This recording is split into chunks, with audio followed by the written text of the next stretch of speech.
محمد مومنین بندوں کے حقوق کا ایک بھاری بوجھ ہمارے کاندھوں پر ہے، خصوصاً ہمارے عزیز و اقارب، دوست، احباب اور اہل و عیال کے حقوق کہ جنہیں ہم کسی خاطر میں ہی نہیں لاتے کہ یہ وہ حقوق ہیں کہ جن کی تلافی کا اختیار خود اللہ نے بھی اپنے پاس نہیں رکھا کہ ان کی تلافی صاحب حق سے ہی کروانی ہوگی۔ تو ہمیں چاہیے کہ ہم ان حقوق کی تلافی یہیں کر لیں کہ یہاں یہ انتہائی سہل اور آسان ہے، جبکہ وہاں یہ انتہائی مشکل امر ہوگا کہ وہاں کے سودے نیکیوں کے بدلے ہوں گے۔ ان حقوق کی اہمیت کا اندازہ اس بات سے لگائیں کہ شہید تو جس سے جنت کا وعدہ ہے، مگر ان حقوق کی تلافی کے بعد۔ ان حقوق کو امام آج کے دن کی دعا میں یوں بیان کر رہے ہیں: بسم اللہ الرحمن الرحیم،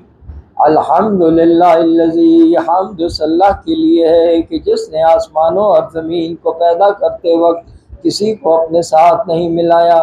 اور جانداروں کو پیدا کرنے میں کسی سے مدد نہیں لی۔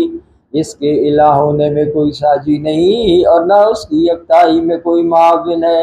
زبانیں اس کی تعریف کرنے سے قاصر اور عقلیں اس کی ذات کو سمجھنے سے عاجز ہیں۔ بڑے بڑے سرکش اس کی ہیبت سے سرنگوں ہیں، چہرے اس کے خوف سے جھکے ہوئے ہیں۔ اس کی عظمت کے سامنے ہر عظیم مطیع ہے۔ بس تیرے لیے حمد ہے لگاتار سلسلہ وار۔ اے معبود، ہمارے لیے آج کے دن کے پہلے حصے کو بھلائی، درمیانی حصے کو فائدے بخش اور آخری حصے کو کامیابی کا حامل بنا دے۔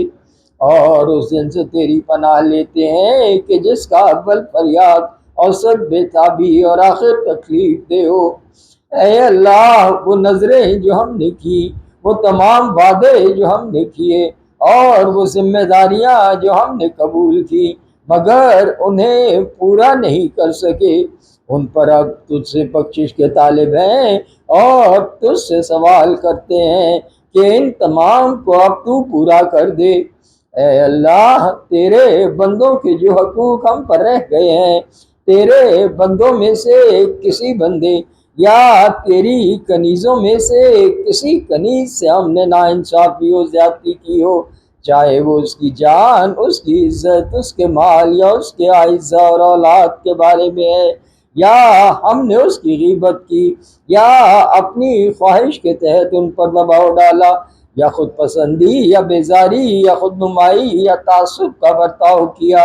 وہ غائب ہے یا حاضر، زندہ ہے یا مردہ، تو اب اس کا حق دینا یا معاف کرانا ہماری طاقت سے بالا اور دسترس سے باہر ہے۔ بس اے حاجات کے مالک، وہ حاجات تیری مشیت میں قبول ہیں اور بہت جلد تیری پکڑ میں آنے والی ہیں۔ بار الہ، ہم اس مظلوم کی نسبت کہ جس پر ہمارے سامنے ظلم کیا گیا ہو مگر ہم نے اس کی مدد نہ کی ہو، ہمارے ساتھ کوئی نیکی کی گئی ہو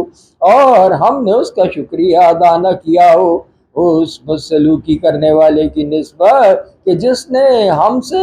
اپنی بدسلوکی کی معذرت کی ہو مگر ہم نے اس کا عذر نہ مانا ہو، اس بھوکے کی نسبت کہ جس نے ہم سے مانگا ہو اور ہم نے اسے ترجیح نہ دی ہو، اس حقدار کی نسبت کہ جس کا کوئی حق ہم پر ہو اور ہم نے وہ ادا نہ کیا ہو، کسی کا کوئی عیب ہم پر ظاہر ہوا ہو مگر ہم نے اس پر پردہ نہ ڈالا ہو، اور ہر اس گناہ سے جس کا ہم سے واسطہ پڑا ہو مگر ہم نے اس سے کنارہ کشی نہ کی ہو۔ بار الہ، ہم ان تمام باتوں سے اور ان جیسی دوسری باتوں سے شرمندگی اور ندامت کے ساتھ معافی طلب کرتے ہیں۔ للہ، ہماری اس ندامت کو قبول فرما،